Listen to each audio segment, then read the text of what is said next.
Echo.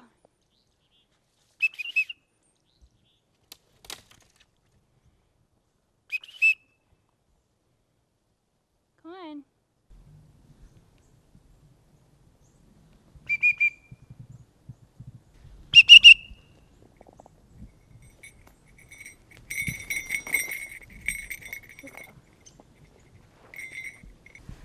She's gonna ruffle up for you, all cute. I have the utmost respect for her because she is always going to be a wild animal.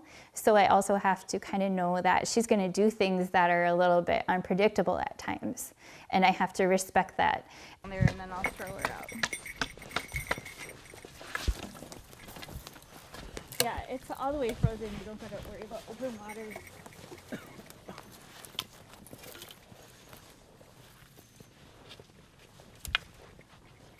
I'm going to try to throw it.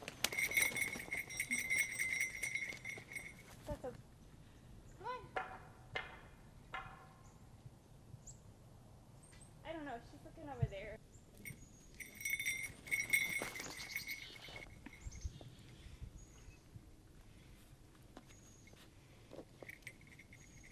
You trap them from the wild, they're already hunting on their own, so there's that, it takes time to kind of build that trust and build that relationship. So what we would do is feed the bird off the glove, and then it's all operant conditioning. I would blow a whistle and she would jump to my glove, and then the next day, every day it would get a little bit farther and farther until I'm running her on a line outside.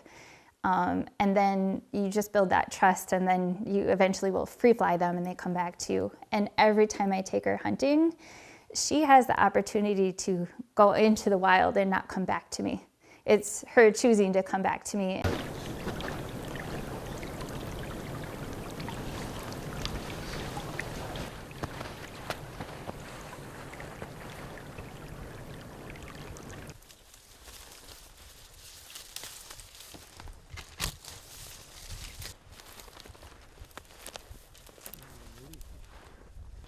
At first I thought this was going to be a Cooper's hawk nest because they usually prefer pine, and but this one ended up being a goshawk nest.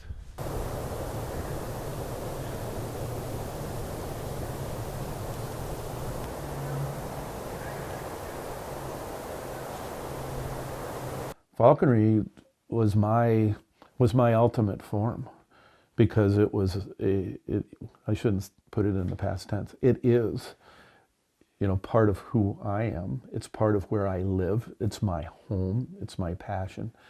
But when parts of it change, it breaks your heart. Then I'll take you to a bunny dance.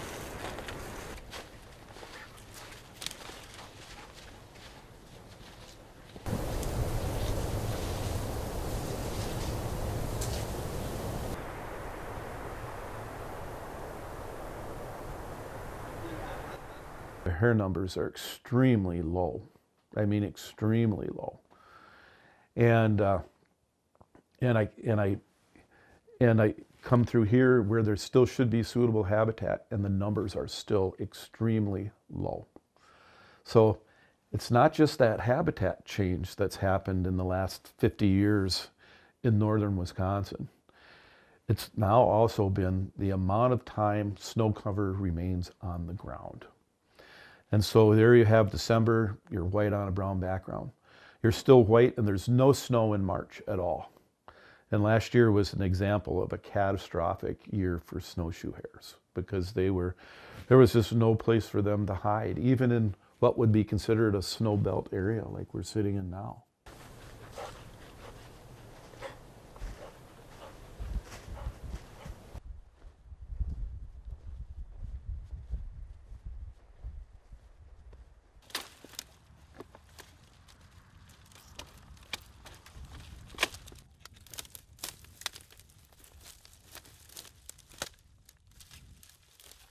It's also been wonderful for my own children to get them outside, and we're bonding together. We're spending quality time together that I hope becomes core memories for them, you know, and they're getting fresh air, they're getting outside, and we see a lot of nature that we normally wouldn't see when we're outdoors.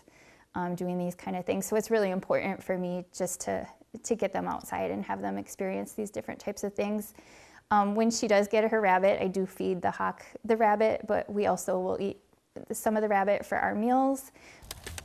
They're in here. I know my kids are being brought up a little bit different than some of their classmates and things like that. Like, they'll be like, you have a hawk at your house? So but ultimately they're understanding that respect for the environment and for, you know, the living things in the environment. Daniel, I'm gonna need you to help me on this one. Jump on it? Yeah. Learning how animals work together and how they evolve together. It's this really intricate dance. And I know they say like all things are connected in the great web of life, and it's helping me understand that better.